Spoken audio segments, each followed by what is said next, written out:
নমস্কার, আমার নাম সুমন আর আপনারা দেখছেন স্টক মার্কেট উইথ সুমন।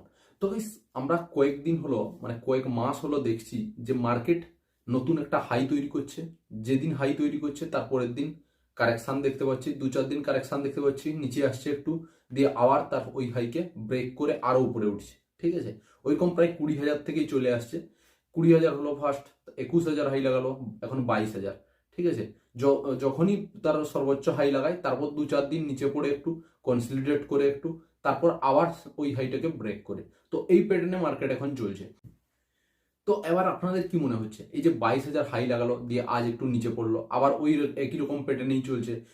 একটা জিনিস লক্ষ্য করবে, মার্কেটের কিন্তু এখনো অনেক স্টক আছে যেগুলো তাদের 52 উইক হাইতে নেই। এমন ব্লু চিপ কোম্পানি অনেকগুলোই আছে যেগুলো এখনো কিছুই মুভমেন্ট দেয়নি, অথচ মার্কেট উপরে চলে গেছে, এত উপরে 22,000কে ক্রস করে দিচ্ছে। ঠিক আছে, তো ব্যাপারটা হচ্ছে অনেক স্টক চলেছে, বিশেষ করে যে স্টকগুলা কি বলবো মিড ক্যাপ স্টকগুলো বেশি চলেছে। ঠিক আছে, কিন্তু ব্লু চিপ স্টকগুলো এখনো চলেনি বললেই চলে, বেশিরভাগ স্টকই তো চলেনি। এশিয়ান পেন্ট চলেনি, ডাবর চলেনি, হিন্দুস্তান ইউনিলিভার চলেনি, বড় বড় কোম্পানিগুলা। আইটি সেক্টর অনেকগুলো কোম্পানি চলেনি, আইটি সেক্টরও তো চলেনি, কতটা চলেছে। তো এরকম অনেক স্টক আছে যেগুলো ব্লু চিপ স্টক, সেগুলো কিন্তু এখনো কোনো বুল রান দেখায়নি। তাহলে ওদের বুল রান দেখালে নিফটি ফিফটি কোথায় যেতে পারে, 30,000ও পার করে দিতে পারে, কিন্তু সেমনটা হবে না নয় সেটা তো জানি না। তো এই সময়ের মার্কেট নিয়ে আপনাদের কি বক্তব্য অবশ্যই কমেন্ট করে জানাতে ভুলবেন না। ঠিক আছে, তো চলো এবার একটু মার্কেটকে অ্যানালাইজ করে নিই। তো গাইস, কোনো কিছু শুরু করার আগে আপনাদের কাছে একটা ডিসক্লেমার দিয়ে দিই। আমাদের চ্যানেল কোনো প্রকার শেয়ার বাই সেল বা হোল্ড করার কোনো রকম পরামর্শ দেয় না। আমাদের চ্যানেলটা শুধুমাত্র এডুকেশন পারপাসেই বানানো হয়েছে।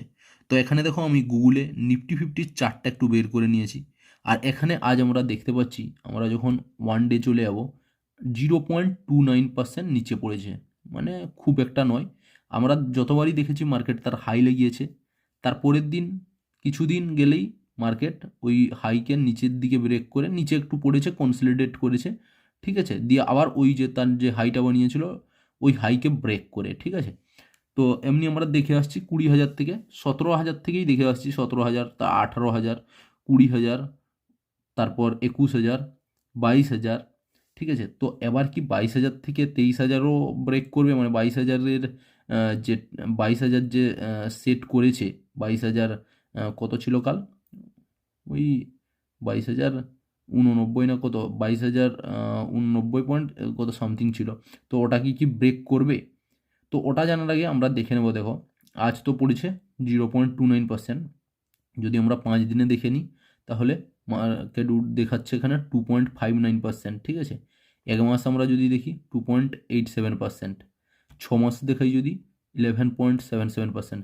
দেখো, 6 মাসে 11.77% রিটার্ন দিয়েছে নিফটি ফিফটি। ঠিক আছে, আর আমরা যদি 1 বছরে চলে যাই, দেখবো 22.04%।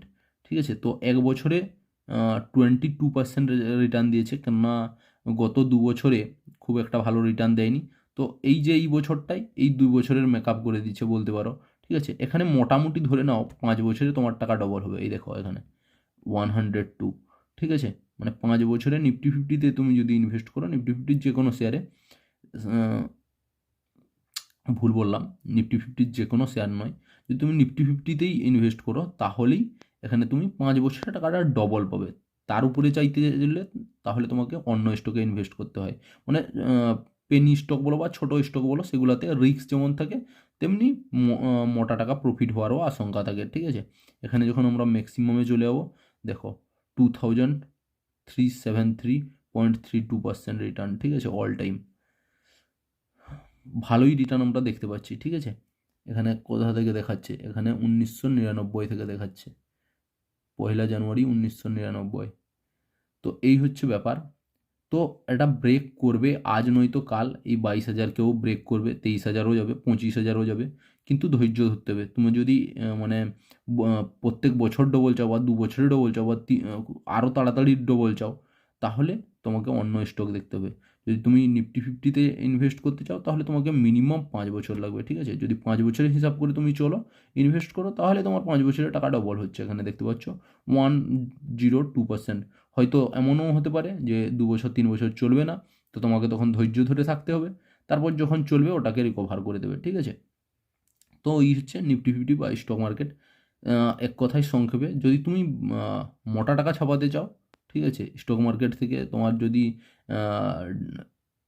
স্টক মার্কেটে এসেছো, তুমি যদি দেখে যে মোটা টাকা কামাবো আমি এই 5 বছরে, 8 বছরে, 7 বছরে ডবল, এগুলো আমরা দেখবো না, তাহলে দেখো, তাহলে তোমার জন্য নিফটি ফিফটি নয়, তা তোমার জন্য অন্য স্টক অপেক্ষা করছে, মানে অন্য স্টকে তুমি ইনভেস্ট করতে পারো। রিসার্চ করেই অবশ্যই নিজের রিস্ক নিয়ে ইনভেস্ট করবে। কিন্তু একটা কথা বলে দিচ্ছি, যেমনি রেওয়ার্ড আছে তেমনি রিস্কও আছে। তোমাকে ওই রকম দিনও দেখতে হতে পারে যেখানে তোমার পোর্টফোলিও 90% টাকা উড়ে যেতে পারে, ঠিক আছে, যখন মার্কেট বিয়ার রানে যাবে। এখন বুল রানে আছে, সব কিছু মনে হচ্ছে ভালো ভালো ভালো, যখন বিয়ার রানে আসবে তখন সব কিছু মনে হবে খারাপ খারাপ খারাপ, ঠিক আছে, স্টক মার্কেট ধোঁকা মনে হবে, ঠিক আছে। তো জেনে বুঝেই পা রাখবে যেখানে রাখো। কিন্তু একটা জিনিস মনে রাখবে, নিফটি ফিফটি বা নিফটি ফিফটি শেয়ারে ইনভেস্ট করতে হলে মিনিমাম তোমাকে 5 বছর, 6 বছর, 7 বছর, এখানে মোটামুটি 7 বছরই ধরে নাও, এখানে 5 বছর আমি যেটা দেখালাম এটাতে সব সময় তো সম্ভব নয়, ঠিক আছে, কখনো কম বেশি উপর নিচ হতেই পারে, ঠিক আছে।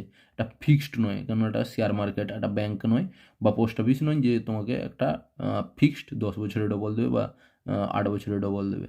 তোমাকে তো এটা শেয়ার মার্কেট, এখানে কোম্পানির যেমন প্রফিট হবে, যেমন সরকার আসবে, যেমন তাদের ট্যাক্স কোম্পানির উপরে জুড়বে, যেমন এ হবে সেই রকম ভাবেই এখানে স্টক মার্কেটে শেয়ার বাড়া কমা হয়, ঠিক আছে।